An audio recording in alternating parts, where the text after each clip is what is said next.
Welcome to the NEO ETF show on Asset TV. I'm Claire Hara with the Globe and Mail, and I'm joined today with Rod Hurd, founder and CEO of SmartBe Wealth, one of Canada's newest ETF providers who just recently joined the industry earlier this year. Welcome, Rod. Thanks so much, Claire. We really appreciate Asset TV and NEO having us here today. Great. As I just mentioned, you recently joined the ETF industry with the introduction of a new ETF. And as quant investors, how has quantitative investing benefited the ETF industry globally? And why have Canadians been such late adopters? Well, first I'll maybe unpackage the whole concept of quantitative investing, because I think the market and people in general have a hard time dealing with it. Since 1965, basically what's happened is that stock exchange information, so the price of stocks, and corporate financial information have been made digital. And that has allowed a whole new science of mathematicians, of finance majors, of economists to be able to study, are there things in financial statements of corporations that help their performance in the stock market? And so since 1965, a lot of advancements have been made in the whole financial analysis, quantitative investing side of things. And it's really benefited global markets everywhere. And the hypothesis is things that have happened in the past in markets in all geographies are going to continue to happen in the future. So it's really about not predicting the future, not trying to anticipate, but allowing the statistics of history to drive your investment philosophy. And it's an interesting phenomenon that Canada is probably, we'd estimate, 5 to 10 years behind the rest of the world in the whole quantitative investment strategies. And largely this is due to the fact that Canada has a high weighting to both active managers. The typical conversation is our research desk has found that this company is going to perform well, the economic indicators, the macro environment, and they develop a strategy based on real-time inputs and probably some mathematics that goes on in the background. The second area is that the Canadian mutual fund industry, there's $1.4 trillion worth of mutual funds that are actively managed, again, by very smart quantitative investment and portfolio managers that are doing their best to try and understand the situation in the moment and develop strategies that are based on that. At SmartBe and in other nations worldwide, the phenomenon is about 50% of folks are more into the quantitative investment strategies that are just basically saying, we think looking at history is the best way to tune our portfolios, to pick stocks, to have global diversification. That's really the reality of where we're at right now. Just speaking of active management, what does active smart beta mean to investors, when compared to passive?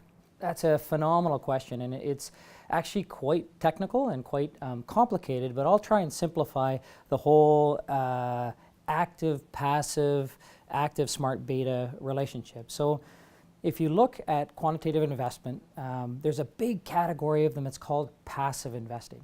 And passive investing is basically building a portfolio that's exactly identical to the TSX or the S&P 500. So you basically look at the market, which is a market cap weighted, so the biggest companies take the biggest shares in the funds, and the little guys have very little in the funds. And you build your strategy to try and most accurately reflect what's going on in the marketplace. And I would suggest of the 800 funds that are in Canada right now, the ETF funds that are in Canada, little over half of them are just that. It's somebody's brand that's trying to give you a passive investment strategy to follow some index. And the index might be US indices, they may be Canadian, and they could be European, but they're passively managed. Let's just wait and see what happens and mimic. Then there's this other category that is active ETFs or active smart beta ETFs. And there's been kind of two waves of those. The first wave has really been about creating some factor exposure. And now here's another word that's quite a loaded word, which is a factor. What is a factor? Well, the financial professionals and the economists and the behavioral scientists that have studied market data and the financial statements have determined that there's sort of 4 or 5 big things in the financial statements that you can actually build strategies around to outperform a passive index. And I'll give you 2 good examples because SmartBe's funds are based on 2 of these factors. The first one is value, and value is a pretty simple strategy. It says, let's scour the market and look for cheap stocks, cheap relative to their fundamentals. So the company has to be well performing, it has to be doing everything right, but generally the price in the market doesn't reflect the fundamentals. Another factor is momentum. And the momentum factor says, let's pick the hot stocks. Over the last 12 months, which stocks' price has been on fire that have been increasing the most, and build a strategy around those. Because again, the history of market data suggests that if you pick momentum stocks, people tend to buy them too late and hold on to them too long. You can take advantage of some mispricing. And so the second wave of ETFs, back to your first component, was really about building portfolios that kind of look like the passive index, a market cap weighted index, and tilting them a little, choosing a little more value in the portfolio or a little more momentum if you tilt it another way, and creating an ETF that has more exposure to what the academic community has determined is strong from outperforming the market's perspective. And I would suggest today in Canada that probably of the half that's remaining, there's probably half of those are slightly tilted. They'll speak about being a value or momentum stock, but really they're largely a market cap index with a little bit of tilting. So as consumers, we need to be very conscientious about understanding the dynamics of what's going on in our funds and in our ETF boxes. The latest wave now is something that's called active smart beta. And what's happening is portfolios are being constructed with multiple factors in them. And so the SmartBe fund, SBEA, on the NEO exchange that just launched in January, is a mixture of three factors. It's a value fund, it's a momentum fund, and it's got trend following algorithms in it as well. And so we have stocks from Canada, the US, and internationally that are all picked out to try and reflect value and momentum. And we have really cool math that does trend following. So this level of sophistication is new to Canada. And active smart beta is about creating rules ahead of time. So publishing the rules, making the rules very transparent, clearly describing your investment philosophy at the front end of building a portfolio. That's the sort of the passive quant aspect of things. But the active part comes in the fact that as an example with SBEA, we rebalance value and momentum every quarter. So every quarter we're making active bets and changing stocks in and out of the fund that are more closely related to the value and momentum drivers that we're dealing with. And on our trend following algorithms, and trend following is a neat concept that says if equity markets are underperforming the basic bond rate, let's get out of them. Let's just be in cash. So our trend following algorithm actually rebalances every month. So 12 times a year, our portfolio manager, Art Johnson, is in there evaluating what the trend signals are saying and swapping in and out of stocks that suggest that we're in a bad situation. Interestingly enough, January 31st, when we launched the fund, I was tossing and turning it one night and I woke up and I went, this is brilliant. It really helps people understand that actually the mathematical algorithms are working. All of Canada, the US and international stocks were underperforming, and so the trend following said go in cash. The next month in February, we went 100% back into equities in Canada because our signal said, hey, we have to come back into the market. And so when you hear this concept of active smart beta, is this new category of funds that has a high level of sophistication, has rules base that are clear, but has trading frequencies that behave more like an active portfolio manager. So, I think that leads well into my next question is around when we're looking at these new type of funds, how do you explain the dramatic shift when we look at pricing? Some are extremely cheap and others aren't. It's very difficult for consumers right now and for advisors right now to understand the differences and the nuances. But I think the three buckets that I talked about earlier when trying to explain the difference between a market cap weighted index, an ETF that has some smart beta tilt in it, and then a truly active ETF that has more concentration of factors and sophistication in its algorithms really explains the three pricing buckets. If you're going for a market weighted ETF, I would be looking for the cheapest portfolio that I can find. You should be, and Vanguard is doing it. They're driving the cost to zero. It was last week that there was a fund that came out that was actually paying investors to come into it, which is crazy. The first bucket, if you're going for market cap weighted, look for the cheapest that you can find because in general they're all following the same rules. There are some nuance in sophistication of trading that can be beneficial or not beneficial. No two are the exact same, but that would be my general strategy. The second category, well, let me go to the third category. The third category should be high priced. In order to execute and SBEA, our fund, is quite high priced at 86 basis points.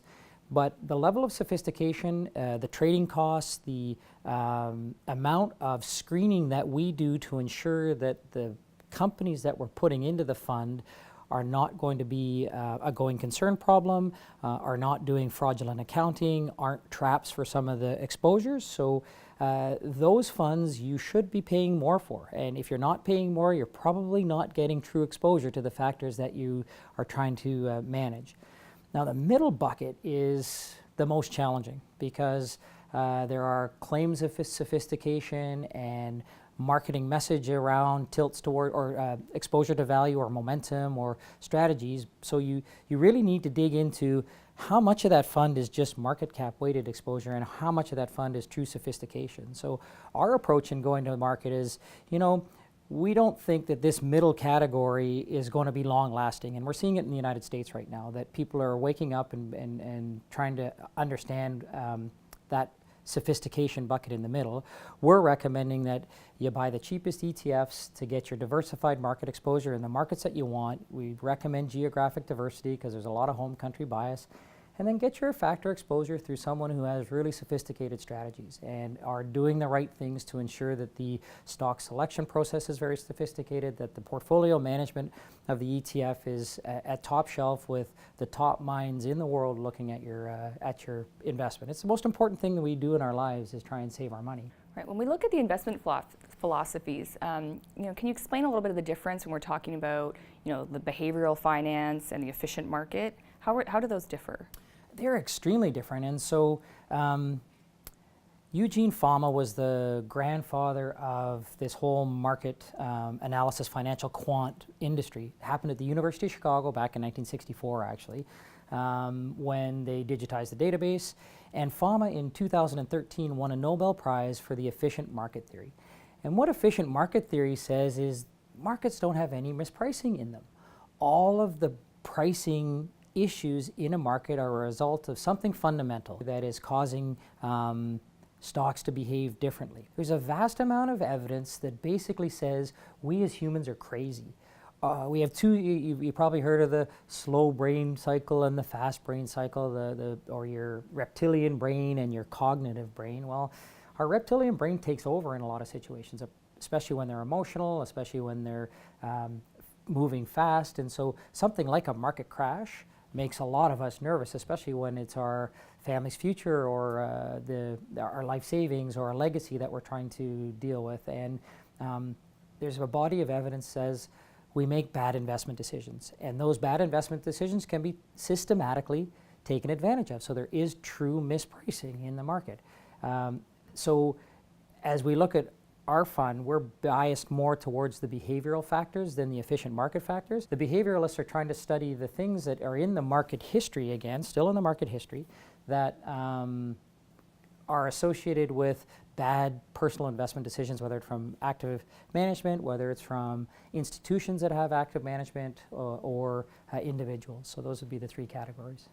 Right. So taking that into account, how is an investor or financial advisor, supposed to sort of evaluate these options? So there's a couple of important things that we believe in.